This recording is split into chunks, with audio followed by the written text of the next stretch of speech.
கன்னிராசி அன்பர்கள் அனைவருக்கும் வணக்கம். இன்றைய பதிவில் ரொம்பவே ஒரு பயனுள்ள தகவல் தாங்க பார்க்க போகிறோம். நம்ம சேனலை முதல் முறையாக பார்க்குறீங்க அப்படின்னா மறக்காமல் சப்ஸ்கிரைப் பண்ணி வச்சுக்கோங்க. இந்த பதிவு உங்களுக்கு ரொம்பவே யூஸ்ஃபுல்லாக இருக்க போகுது. கன்னிராசி நேயர்களே, கால புருஷ தத்துவத்தின் 6வது ராசி, ரணரோக ருத்ரஸ்தான அதிபதி முதலை அதிபதியாக கொண்ட ராசி.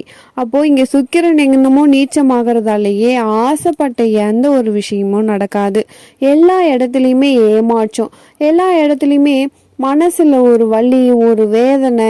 இந்த நிமிஷம் கூட ஒரு சந்தோஷமே இல்லாம இந்த வீடியோ பதிவை பார்க்கக்கூடிய உங்களுக்கு, ஏன் நம்ம தனிமையில வாழறோம், யாருக்காக வாழறோம், எந்த விஷயத்தால நம்ம இவ்வளோ கர்மாவை அனுபவிக்கிறோம் அப்படிங்கிற டவுட் உங்களுக்கு இருக்கும். கன்னிராசியை பொறுத்த வரைக்கும் வாழ்க்கையில நீங்க செய்யக்கூடிய ஒரே ஒரு தப்பு விட்டு கொடுத்து போறது தான். கூட பிறந்தவங்களா இருந்தாலும் திருமணமானவங்களா இருந்தாலும் எல்லா இடத்துலையுமே இது ஒரு நாள் சரியாயிடும், நம்ம விட்டு கொடுத்து போயிடுவோம் அப்படின்னு சொல்லிட்டு விட்டு கொடுத்து போறதாலேயே என்னவோ வாழ்க்கையே விட்டு கொடுத்து போயிடும். ஒரு திருமணம் அப்படிங்கிறது எவ்வளவு ஒரு முக்கியமான விஷயம். அந்த திருமணங்கிற விஷயத்துல அசிங்கப்பட்டு இல்லை கவலையை கொடுத்து அந்த திருமணத்துல ஒரு விஷயம் நடக்காம போய் இதை நினைச்சு வாழ்க்கையில வருத்தப்படாத கன்னிராசி அன்பர்களே கிடையாதுங்க. உங்ககிட்ட ஒரு 50 ரூபாய் நான் கொடுக்குறேன்னா அந்த 50 ரூபாய் கொடுத்துன்னு எழுதி வைப்பாங்கல்ல. ஆனா கன்னிராசி நேயர்கள் கொடுத்த பணத்தையே மறந்துட்டு நம்பிக்கை அப்படின்ற ஒற்றை சொல்லுக்காக வாழ்க்கையை இழந்து போராடிட்டு இருக்காங்க. தெரிஞ்ச நபர்கள், தெரியாத நபராக இருந்தால் கூட பரவாயில்ல, நல்லா தெரிஞ்சவங்களே நம்மளை கஷ்டப்படுத்தி காயப்படுத்தும் பொழுது நம்ம மனசில் ஏற்படுற அந்த வலியும் வேதனையும் யார்கிட்டையும் சொல்லி அழ முடியாது. ரகசியமாக வைத்து கொள்ள வேண்டிய சில விஷயங்கள் வெளியில் தெரிஞ்சு அது பிரச்சனையாகி அதில் மன வருத்தமாகி இனிமேல் எந்த ஒரு விஷயத்தையுமே நம்ம வெளியே சொல்லக்கூடாது. அந்த அளவுக்கு நம்ம மனசை உடைச்சி காயப்படுத்தியிருக்காங்க. யாருடைய நம்பிக்கையும் நம்ம பெற தேவையில்லை. ஆனால் எல்லாருக்குமே நம்பிக்கையாக இருக்கணும்னு நினச்சா நமக்கே துரோகம் பண்ணுறாங்களே, இதுக்கு என்னதான் காரணம்? ஒரு விதத்தில் உடலால் பிரச்சனை, ஒரு விதத்தில் மனதால் பிரச்சனை, ரெண்டுத்தையுமே சுமந்துக்கிட்டு துலாபாரம் மாதிரி இருக்கிற நம்மளுக்கு ஒவ்வொரு நிமிஷமும் ஒரு எறும்பு கடிக்கிற மாதிரி பிரச்சனையை நினைவூட்டக்கூடிய சொந்தங்களும் நட்புகளும் நம்ம கூடவே பயணிக்கிறாங்க. எல்லாருமே இல்லாமல் நம்ம தனியாக சிறுகடிக்கக்கூடிய பறவையாக இருக்கலாம்னு நினச்சா கூட மனசில் இருக்கக்கூடிய பாசம், அன்பு அடுத்தவருடைய அன்பையும் தேடுது. அன்பு இருந்தாலும் நம்மளை அசிங்கப்படுத்துது, அந்த அன்பு உங்களை காயப்படுத்துது. என்னைக்குமே நீங்கள் நிம்மதியாகவும் சந்தோஷமாக இருந்ததா சரித்திரமே கிடையாது. இறை வழிபாடை மேற்கொள்ளாத கன்னிராசிக்குறர்கள் கூட இருப்பாங்க. ஆனால் முழுவதுமே இறை வழிபாடு செய்யக்கூடிய கன்னிராசி அன்பர்கள் அதிக பிரச்சனையை சந்திக்கிற மாதிரி அவங்களுக்கே தோணியிருக்கும். காரணம் என்ன அப்படின்னு பார்த்தோம்னா, நீங்கள் கடவுளை வணங்கவே இல்லை அப்படின்னா உங்களுக்கு பாசிட்டிவும் இருக்கும் நெகட்டிவும் இருக்கும், சமமாக போயிட்டே இருப்பீங்க. ஆனால் நீங்கள் எப்போ கடவுளை வணங்க ஆரம்பிக்கிறீங்களோ அப்போ உங்களுக்கு நெகட்டிவினுடைய பவர் குறைய ஆரம்பிக்கும். இன்னொரு விஷயம் பார்த்தோம்னா, தவறு செஞ்சவங்க சரியான நபராக இருந்தாலுமே பரவாயில்ல, அவங்க சரியானவங்க அப்படிங்கிறதால அவங்களுடைய தவறை மன்னிக்கக்கூடியவங்க கன்னிராசி அன்பர்கள் தான். தன்னுடைய வீட்லேயும் சரி, தன்னுடைய வேலை பார்க்குற இடத்துலையும் சரி, அவங்களோட ஃப்ரெண்ட்ஷிப் வட்டாரத்துலேயும் சரி, சரி இவங்க தவறு பண்ணியிருந்தாலும் பரவாயில்ல, இதுக்கு முன்னாடி ஒரு நல்ல விஷயம் நமக்கு பண்ணியிருக்கான் அப்படின்றதால நீங்கள் விட்டு கொடுத்து போகிறதால அந்த ஒரு விஷயத்தில் உங்களுக்கு நல்ல பேர் கிடைக்கும். உங்களை வெளிப்படையாக யாருமே பாராட்ட மாட்டாங்க. யாருமே பெருசாக உங்களை தூக்கி விடணும், அவங்க என்னை தூக்கி விடணும் அப்படின்ற எண்ணம் உங்களுக்கு கிடையவே கிடையாது. ஆனால் நீங்கள் அடுத்தவங்களுக்கு உதவணும்னு நினைக்கிறீங்க இல்லையா, அதை யாருமே புரிஞ்சிக்க மாட்டாங்க. சிம்பிளாக சொல்லணும்னா உங்களை யூஸ் பண்ணிப்பாங்க, உங்களை உபயோகப்படுத்திக்குவாங்க. ஆனால் உங்களால் ஆதாயம் அப்படிங்கிற விஷயத்தை அவங்க கட்டாயமாக செய்ய மாட்டாங்க. காரணம் என்ன அப்படின்னா, அவங்களுக்கு உங்கள் மேலே அக்கறையே கிடையாதுங்க. அதனால தான் இந்த ரகசியம், இந்த வீடியோ, இந்த பதிவு இது முழுமையாக பாருங்கள். கண்டிப்பாக உங்களுக்கு ரொம்பவே ஒரு முக்கியமான விஷயம் இந்த பதிவில் இருக்குது. 30 வருஷத்துக்கு தேவையான விஷயம் இருக்குது. இந்த பதிவு உங்களுக்கு ரொம்பவே பயனுள்ளதாக இருக்க போகுது.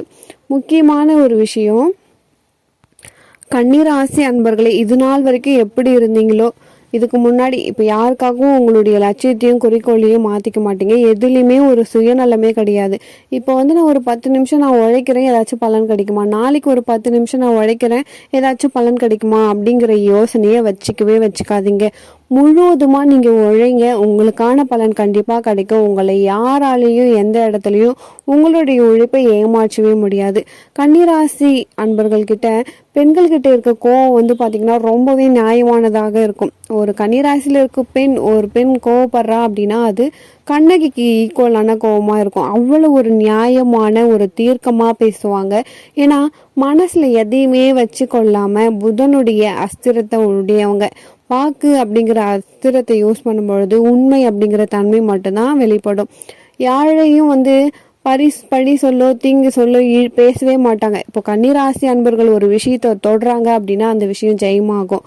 அவங்க வந்து ஒரு வாக்கு உண்மையாக சொல்கிறாங்க அப்படின்னா அது கண்டிப்பாக நடக்கும். இவங்களுடைய உழைப்பு அப்படின்னு வந்துடுச்சுன்னா அதுக்கு ரொம்ப உண்மையாக இருக்காங்க.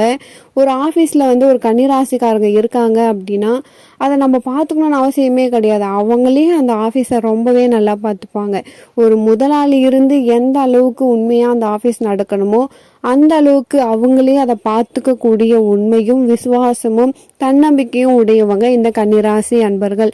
ஒரு சில கன்னிராசி அன்பர்களுக்கு வந்து கும்பராசி நான் கல்யாணம் பண்ணிட்டேன், மேஷராசி நான் கல்யாணம் பண்ணிட்டேன், நான் வந்து வாழ்க்கையில் தவறு செஞ்சுட்டேன், என்னுடைய கணவனோ மனைவியோ ரொம்ப கோவப்படுறாங்க, என்னால் சமாளிக்க முடியல. அந்த கோவக்கார கணவனாக இருந்தாலும் உடன்பிறப்புகளாக இருந்தாலும் தாய் தந்தையர்களாக இருந்தாலும் ஏன் குழந்தைகளாக இருந்தாலுமே அவங்கள சமாளிக்கக்கூடிய பக்குவம் வந்து கன்னிராசி அன்பர்களுக்கு உண்டு. ஒரு வீட்டில் இந்த வேலை தான் செய்யணும், இந்த வேலை செய்யக்கூடாதுன்னு ஒரு ரூல்ஸ் இருக்கும் இல்லையா?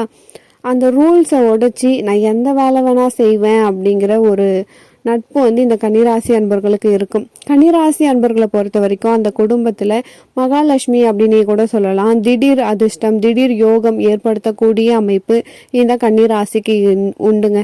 கன்னிராசியை பொறுத்த வரைக்கும் அவங்களுடைய குடும்பஸ்தானாதிபதி சுக்கிரன், அவங்களுடைய 10ஆம் வீட்டு அதிபதியும் சுக்கிரன் தான். அப்போது இப்படி ஒரு அமைப்பு வேற யாருக்குமே இருக்காது. அந்த சுக்கிரனை அதிகமாக, ஏன்னா 2ஆம் வீட்டு அதிபதியும் 9ஆம் வீட்டு அதிபதியும் சுக்கிரனாக இருக்கும் பொழுது சுக்கிரனை தனது வசமாக வைத்து கொண்டால் வெள்ளிக்கிழமை தோறும் எந்த விஷயத்த வேணா செஞ்சு பாருங்க, இல்லை நீங்கள் என்ன செஞ்சாலும் அதை சுக்கிர உரையில் செஞ்சு பாருங்க. கன்னிராசிக்கு ரொம்பவே சூப்பராக இருக்கும். நீங்கள் அதிகமாக வழிபடக்கூடிய கோவில் பார்த்தீங்கன்னா ஸ்ரீரங்கநாதர் கோவில் தான். நிறைய பெருமாள் கோயிலுக்கு போகலாம். கன்னிராசி அன்பர்களுக்கு வாழ்க்கையில் வந்து சூப்பராக தூக்கி விடும். எந்த கோயிலுக்கு போக முடியல அப்படின்னா வெள்ளிக்கிழமை பக்கத்தில் என்ன கோவில் இருக்கோ அந்த கோவிலுக்கு போகலாம். அவ்வளோ ஒரு பவர்ஃபுல். ஏன்னா சுக்கிரன் பலமாச்சு அப்படின்னா குடும்பமும் சரி பலமும் சரி உங்களுடைய பாக்கியஸ்தானமும் சரி பலம் பெறும்பொழுது வாழ்க்கை ரொம்ப ரொம்ப சூப்பராக இருக்கும். எதிர்பார்க்காத நல்ல நல்ல விஷயங்கள் நடக்கும். குடும்ப தொழில், குடும்ப சொத்து, இதுக்கெல்லாம் வந்து ஒரு கரெக்டான ஆள் யாரு அப்படின்னா கன்னிராசி தான். அதாவது தலைமுறையா நம்ம வீட்டில் இருக்கக்கூடிய அனைத்து சொத்துக்களையுமே பாதுகாப்பாங்க. வீட்டில் இருக்கக்கூடிய ஒரு நல்ல பேரை வந்து காப்பாற்றுவாங்க. இவங்க வந்து கன்னிராசிக்காரங்க தான். கன்னிராசிக்காரங்க வாழ்க்கையில் ஒரு தப்பு பண்ணுறாங்க அப்படின்னா அவங்கள யாரோ ரொம்ப கட்டாயப்படுத்தி ரொம்ப வசதி பண்ணி வச்சுருக்காங்கன்னு சொல்லலாம். அந்த அளவுக்கு தன்னுடைய உள்ளுணர்வுல தாய் தந்தையா இருக்கீங்க அப்படின்னா ஒரு கன்னிராசி அன்பர்களை கேவலமாக திட்டினாலுமே வாங்கிப்பாங்க. அவங்க மேலே தப்பே இல்லைனாலுமே வாங்கிப்பாங்க. ஏன்னா யோசிச்சு நம்ம மேலே தப்பு இருக்கு, எந்த ஒரு விஷயத்தையுமே நம்ம மேலே தப்பு இருக்கு அப்படிங்கிற நினைப்பு சிந்தனை அதிகமாக இருக்கக்கூடியவங்க இந்த கன்னிராசி அன்பர்கள் தான். கன்னிராசி அன்பர்களை பொறுத்த வரைக்கும் ரகசியத்தில் ஒரு 3 முக்கியமான விஷயங்கள் கண்டிப்பாக இது கன்னிராசி அன்பர்கள் ஃபாலோ பண்ணுங்க. 2024 மட்டும் கிடையாது, 2040 வரைக்கும் சொல்கிறேன். இந்த பதிவு உங்களுக்கு ரொம்பவே யூஸ்ஃபுல்லாக இருக்க போகுது. இந்த பதிவு உங்களுக்கு ரொம்பவே முக்கியமானது. இதுக்கு அடுத்த பதிவிலும் உங்களுக்கு நல்ல நல்ல விஷயங்கள் வரப்போகுது.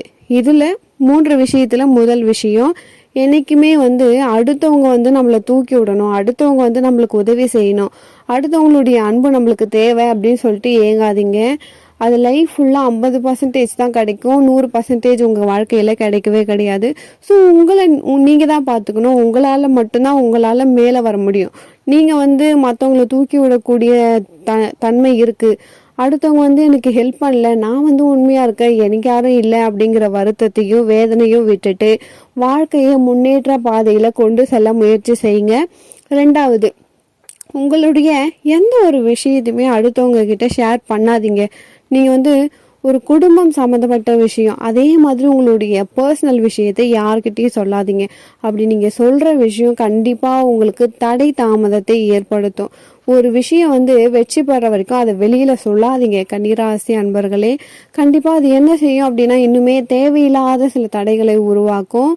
மூன்றாவது விஷயம் பார்க்கலாம். ஒரு மூன்றாவது ரொம்ப ரொம்ப முக்கியமான விஷயம், கன்னிராசி அன்பர்கள் இந்த ஒரு விஷயத்தை மட்டும் வாழ்க்கையில ஃபாலோ பண்ணீங்க அப்படின்னா அவ்வளவு சிறப்பா இருக்கும். குடும்பத்துல முன்னேற்றம் வரணும், ஃபியூச்சர் அதை பத்தி அதிகமா திங்க் பண்ணும். பழைய விஷயங்களை பத்தி யோசிக்கவே கூடாது. நம்மளை நம்பி வந்தவங்கள நம்ம காப்பாற்றணும். ஒரு வேலைக்கு ஒரு குடும்பத்துக்கும் உண்மையா இருக்கணும். அதே மாதிரி அப்பா அம்மாக்கும் உண்மையா இருக்கணும் அப்படின்னு நினைக்கிற நீங்க உங்களுடைய ஆன்மாக்கும் உண்மையா இருங்க. உங்களுடைய உடலுக்கு உண்மையா இருங்க. நீங்க எல்லாருக்காகவும் கஷ்டப்பட்டுட்டு உங்களுடைய ஹெல்த் பாதிப்படைக்கக்கூடிய விஷயத்த செய்யாதீங்க. கன்னிராசி அன்பர்களுக்கு கர்மா வருது அப்படின்னா அதுக்கு வேற யாருமே காரணம் கிடையாது. முழுக்க முழுக்க நீங்க மட்டும் தான் காரணம். ஸோ எக்காரணத்தை கொண்டும் எந்த தவறும் உங்களை மீறி நடக்காது. அதுல மட்டும் கவனமா இருந்தீங்க அப்படின்னா வாழ்க்கையில எவ்வளோ பெரிய வெற்றியா இருந்தாலும் அதை ஈஸியா உங்களால பெற முடியும். இந்த பதிவு உங்களுக்கு பயனுள்ளதா இருக்கும். மீண்டும் ஒரு நல்ல பதிவில் உங்களை சந்திக்கிறேன். நன்றி.